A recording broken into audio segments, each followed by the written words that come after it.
சமகாலத்தில் தமிழ் தேசியம் பேசுறவன் எல்லாம் அது என்னது? ஐயோ வேணா, சும்மா சொல்லு. அசிங்கமா இருக்கும். அசிங்கமா இருக்குமா? அப்படின்னா காதல சொல்லு.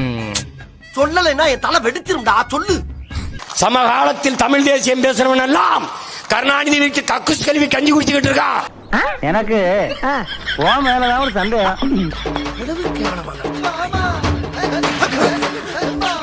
என்ன போல போயிடுறான் கேட்ட பையன் சார் இந்த பால்சாமி.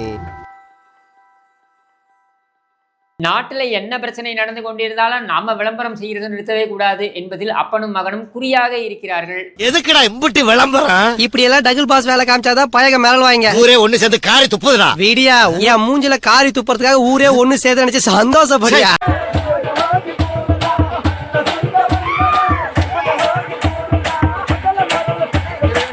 ஏன் உனக்கு இந்த வேலை? ஒரு விளம்பரம்.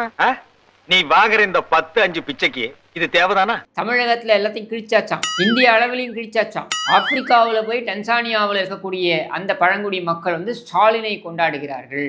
உனக்கெல்லாம் வெக்கமே இல்லையாடா? சோறு தானே திங்கிற. எரிச்சல் வருது இவனை, நான் கெட்ட வாரத்துல திக்கி போயிருவேன். ஆனா கடல் கடந்து நம்மளுடைய முதலமைச்சர் ஒருத்தன் பாராட்டுறான் அப்படின்னா தமிழராகி நமக்கெல்லாம் வந்து பெருமை இல்லையா? மேய்க்கிறது எருமை, இதுல என்ன பெருமை அப்படின்னு நம்ம எல்லாம் ப்ரௌடு மொமெண்டா அதை நினைச்சு பார்க்கும்போது கீழே வந்து ஒருத்தன் கமெண்ட் போடுறான், இது ஃபேக்குன்னு. மாதிரி எல்லாம் கிடையாது, எல்லாமே ஒரிஜினல். கேவலமான பில்டப் தேவையா? பில்டப் பண்றணும், பீலா வரணும், அது முக்கியம் இல்ல. நாதாரித்தனம் பண்ணாலும் நாசுக்கா பண்ணணும்டா. இல்லைன்னா ஒரே வீட்டுல 15 வருஷமா இருந்துகிட்டு அந்த குடும்பத்தை ஏமாத்திக்கிட்டு தின்னுக்கிட்டு வாழ முடியுமா? என்னன்னு விசாரிச்சு பார்த்தா ஆப்பிரிக்கால இருக்கக்கூடிய இந்த ட்ரைப்ஸ் ஆன்லைன்ல நம்மளுடைய புகைப்படத்தை அப்லோட் பண்ணி அந்த புகைப்படத்துக்கு கீழே பிறந்த நாள் happy birthday to Sattai Duraimurugan, happy birthday to Sunny Leone, அவங்களுடைய அக்கௌண்ட் நம்பர் லிங்க் கொடுப்பாங்க. அந்த லிங்க்ல போய் 4000 ரூபாய் பணத்தை கட்டிட்டோம்னா யாரா இருந்தாலும் வாழ்த்துவாங்களாம். மாட்டிக்கிட்ட பங்கு. அப்படி 4000 ஓவாவை கட்டி முதலமைச்சர் ஸ்டாலினுடைய போட்டோவை அப்லோட் பண்ண உடனே அவன் அங்க அதை பிரிண்ட் போட்டு வச்சுக்கிட்டு ஆடி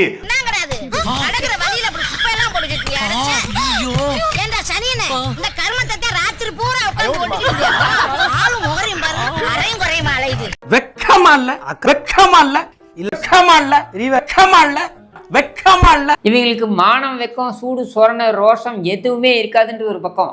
இதுதான் நூற்றாண்டு கால திராவிட இயக்கத்தினுடைய மாபெரும் வெற்றி என்பதை நான் இங்க நினைவு கூற விரும்புகிறேன்.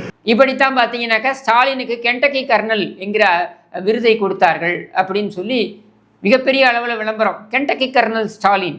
ஏன்னா இங்க ஒரு சிறப்பா செயல்படுறாரு. யாரு இவர்? சிறப்பா செயல்படுறாருன்னு சொல்லி கெண்டக்கி கர்னல். இவர் கெண்டக்கி கர்னல் கிடையாது, விடுங்க.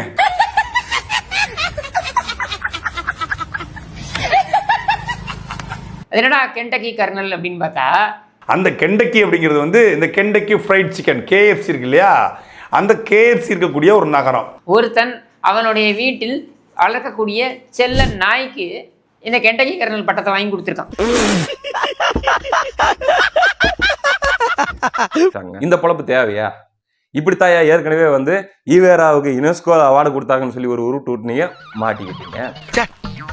இப்படி ஒவ்வொருத்தனையும் மோசம் பண்ணி சாப்பிடுறது ஒரு குழப்பாடா. எனக்கு பிடிக்கலடா. ஏண்டா பேசாம உழைச்சி சாப்பிட்டா சும்மா இருங்கண்ணே, உழைச்சா உங்களுக்கு வேர்க்கும். அதான் ஆகாதே. ஆமாப்பா, எனக்கு வேர்வை ஒத்துக்கிறாரா? இப்படித்தான் இதே மாதிரி வந்து கருணாநிதி அவர்களுக்கு ஆஸ்திரியா நாட்டுல அவருடைய செயல்களை பாராட்டி 90 வயதுலயே எதுலயே வந்து அவருக்கு வந்து ஸ்டாம்ப் அடிச்சாங்க.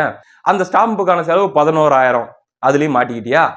அப்ப இதே தொழிலாத்தான் அலையிறியா நீ? கூச்சம் நாச்சம்லாம் கொஞ்சம் கூட இருக்காது. மானம் கட்டவங்க, கேடு கட்டவங்க. நான் வந்து ஒரே ஒரு டவுட் தான் கேட்கணும்.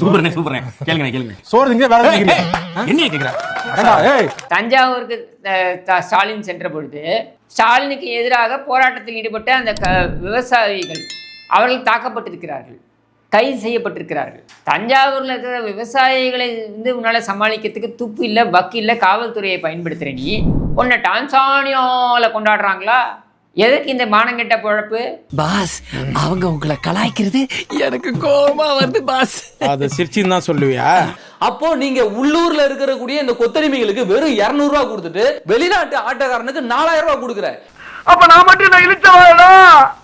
ராத்திரிலாம் படுத்தா தூக்கமே வர மாட்டேங்குது. நீங்க பண்ற கோமாளித்தனத்தெல்லாம் முட்டு கொடுக்கறது உள்ளூர் கோமாளிங்க, உள்ளூர் கொத்தடிமைங்க, உள்ளூர் ஆட்டக்காரங்க. நீங்க பண்ற இந்த கிறுக்குத்தனத்தெல்லாம் முட்டு கொடுக்கறது உள்ளூர் கொத்தடிமை கூத்தாடிகள். அப்ப அவனுங்களுக்கெல்லாம் நீ வெறும் 200 ரூபாயை கொடுத்துட்டு அந்த வெளிநாட்டு ஆட்டக்காரனுக்கு 4000 கொடுக்கறனாக்க சமத்துவம் எங்கேயா போச்சு? எல்லாரும் உடன் திறப்பே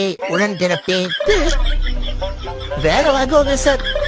அதை செய் இது செய் அதை பண்ணி இதை பண்ணுன்னு எல்லாருக்கும் 500 ரூபாய் கொடுப்பாங்க சார். எல்லாம் எனக்கு மட்டும் வெறும் 200 ரூபாய் சார் கொடுப்பாங்க. ஏதெல்லாம் இடிச்சு வாய பாருங்க. இச்சா என்ன கொடுத்தாலும் வாங்கிப்பா. எடுத்து கேள்வி கேட்க பார்த்தா சமத்துவம் பேசுற கட்சி தானே நீ. அப்ப இவனுக்கு இந்த கொத்தடிமைக்கு 200 ரூபாயும் வெளிநாட்டு ஆட்டக்காரனுக்கு 4000 ரூபாயும் கொடுக்கறனாக்க அப்ப சமத்துவமின்மை இந்த கட்சியில இருக்குது. இனிமே நீ சமத்துவத்தை பத்தி பேசக்கூடாது. என்ன சிரிப்பு ராஸ்கல், என்ன சின்ன பிள்ளைத்தனமா இருக்கு. இவ்வளவு நாள் உள்ளூருக்குள்ளதான் விளம்பரம் பண்ணிட்டு இருந்தீங்க, ஆனா இப்ப நாடு விட்டு நாடு கூட விளம்பரம் பண்ண ஆரம்பிச்சிட்டீங்களா? ஏன்டா அப்படி இருக்கீங்க, ஏன்டா அப்படி இருக்கீங்க? ஆப்பிரிக்கா வரைக்கும் இவர் தெரிஞ்சிருக்காராம். இந்த பக்கத்து ஸ்டேட்டை தாண்டி போனாலே செருப்பால் அடிச்சாங்க. முக ஸ்டாலின் ஒரு புகைப்படத்தை போட்டு கர்நாடகாரெல்லாம் காவிரி பிரச்சனையில செருப்பால் அடிச்சிட்டு இருந்தாங்க. இந்தியாவை தாண்டினா இவரை யாருன்னே தெரியாது. வட இந்தியா பக்கம் போனாக்க ஸ்டாலின்னா யாருன்னே தெரியாது. அப்பேற்பட்ட ஆளை வச்சுக்கிட்டு சர்வதேச அளவுல போயிட்டு இவர் போய் அப்படியே பெருசா கிழிச்சு விட்டாரு, பழங்குடியின மக்களுக்கு செஞ்சு அப்படியே அறுத்து தள்ளி விட்டாரு அப்படின்னு சொல்லிட்டு நீங்க எங்க கொண்டு போய் ஆப்பிரிக்காவில கொண்டு போய் இவருக்கு வாழ்த்து தெரிவிக்க வைக்கிறானோ இந்த கொத்தடிமைங்க. சாம்பார் ஆப்பு எனக்கு. இதையெல்லாம் பார்க்கும்போது என்ன தோணுதுன்னா, கூரை ஏறி கோழி பிடிக்க முடியாதவன் வானை ஏறி வைகுண்டம் போனானா. ஒருத்தனுக்கு எந்திரிச்சு நிக்கவே வக்கில்லையா, அவனுக்கு 80 பொண்டாட்டி கட்டுச்சான். என்ன ஒரு சின்ன குட்டி கதை சொல்லிட்டு கிளம்பு. ஒருத்தனுக்கு எந்திரிச்சு நிக்கவே வக்கில்லையா, அவனுக்கு 9 பொண்டாட்டி கேக்குதா. உள்ளூர்ல இருக்கக்கூடிய மருத்துவர், செவிலியர், ஆசிரியர் பெருமக்கள், மீனவர்கள், மாணவர்கள், இங்க இருக்கக்கூடிய விவசாயிகள் எல்லாரும் இந்த ஆட்சியை கழுவி ஊத்துறான். நீ ஓட்டு போட்டா நான்கு சாவுங்கய்யா. திமுக தானே ஓட்டு போட்ட, நீ நான்கு சாவுங்கிற. ஒரு கொட்டாய் போட முடியல, நெல்லெல்லாம் முளைச்சிட்டு இருக்கு. திருட்டு அயோக்கிய போல திராவிட மாடல் ஆட்சியா, திராவிட மாடல் ஆட்சி. ஒரு கொட்டாய் போட்டு நெல் வைக்க முடியல, அப்பனுக்கு சில பேனாவில் 100 கோடியில நட்டு வைக்கிறாங்க. என் கூத்துல நட்டு வைக்க வேண்டியானே. அங்கிட்ட அப்படியே கட் பண்ணிட்டு நெல்லெல்லாம் தண்ணியில கிடக்கு. திருட்டு அயோக்கிய போயில மாடல் ஆட்சியா. ஓ, இது ஒரு ஆட்சி. 80 வயது மூதாட்டி பாலியல் வன்கொடுமை செய்யப்படுகிறா.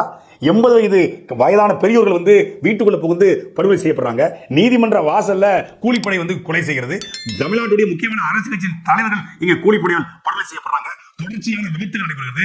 மதுவால் ஒட்டுமொத்தமான தமிழ் சமூகம் சீரழிந்து கிடக்கிறது. பல ஊர்களில் கோடையை சமாளிக்க முடியுமா தண்ணீரின்றி மக்கள் காலி குடங்களோடு காத்து கிடக்காங்க. தமிழ்நாடு முழுமைக்கக்கூடிய பள்ளிகளில் இந்த ஆண்டு சேர்க்கை குறைவாக மாறி இருக்கிறது.